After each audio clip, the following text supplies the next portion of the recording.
नमस्कार आपण समस्त को ओडिशा पाणीपाग चैनल रे स्वागत। वर्तमान समय रे राज्यर विभिन्न स्थान रे ग्रीष्म प्रभाव जारी रही एवं केतेक स्थान रे असह्य गुळुगुळी मध्ये होउची।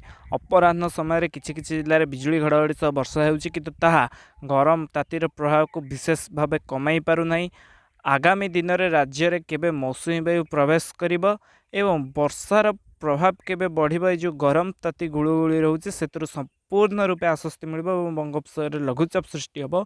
से संपर्क में संपूर्ण भाव जानिया पई भिडियोटी को संपूर्ण रूपे शेष पर्यंत देखंतु। वर्तमान जो आगो को 4-5 दिन आसुची से समय रे राज्य रे गरम रो प्रभाव रहिबो एवं उपकूल ओडिशा रे गुळुगुळी रहिबो। ता छड़ा मध्य वर्षा हेबार संभावना रहुची। जो आगामी 5 दिन आसुची 5-6 दिन 28 तारिख पर्यंत किछि किछि जिल्ला रे जेमति मयूरभंज, बालेश्वर, भद्रक, केन्दुझर, देवगढ़ आउ किछिटा नयागढ़, कंधमाल, रायगड़ा, कलाहांडी, बौद्ध यही सबु जिला मानकरे बिजुली घड़घड़ी अपराह्न समय हेबार संभावना रहुची। कटक, भुवनेश्वर मध्य मझिरे मझिरे बिजुली घड़घड़ी पर विशेषकर अपराह्न समय कि ये जो बिजुली घड़घड़ी हम ए राज्यर अधिकांश जिले में हेब ना, तेणु यह गरम ताती जो मिलूँ से आश्वस्ति देवार संभावना ना।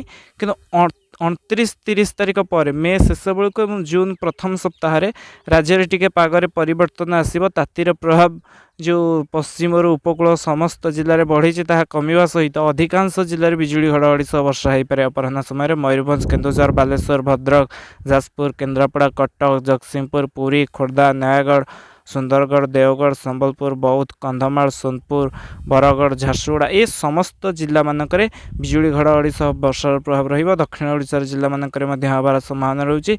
30-1 एवं 2 जून बेलू 30 मे 1 जून एवं 2 जून बेलू परिवर्तन आसबार संभावना रहुची पागरे। जो वर्तमान किछि किछि जिले में बिजुली घड़घड़ी होउची से समय अधिकांश जिले में टिके बिजुली घड़घड़ी सह वर्षार संभावना रहुची, जार प्रभाव रे एक ग्रीष्मर आश्वस्ति मिल। जो खरार ग्रीष्मर प्रभाव अधिक रही है से आश्वस्ति मिल। लघुचाप मध्य संभावना रहुची। जून प्रथम सप्ताह रे बंगोपसागर लघुचाप सृष्टि होवार संभावना रहुची एवं केरल में मौसुमी वायु प्रवेश करिवो।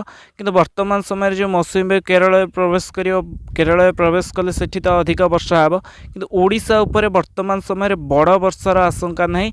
जो जून प्रथम सप्ताह जो लघुचाप आसबार संभावना रहुची ताहा ओडिशा आड़के आसबार संभावना वर्तमान समय कम रही। जदि ताहा ओडिशा आड़के आसे ताले मौसुमी वायु ओडिशा रे शीघ्र प्रवेश करिवो। मौसुमी वायु प्रवेश कले मध्य ए वर्ष वर्षार प्रभाव कम रहिबो। किछि स्थान रे अधिक वर्षा एवं किछि स्थान रे बहुत स्वल्प वर्षा रहिबो। जून जुलाई मासरे मध्य तातीर प्रभाव अधिक रहिबो। मौसुमी वायु प्रभाव रे वर्षा हेले मध्य तातीर प्रभाव अधिक रहिबो।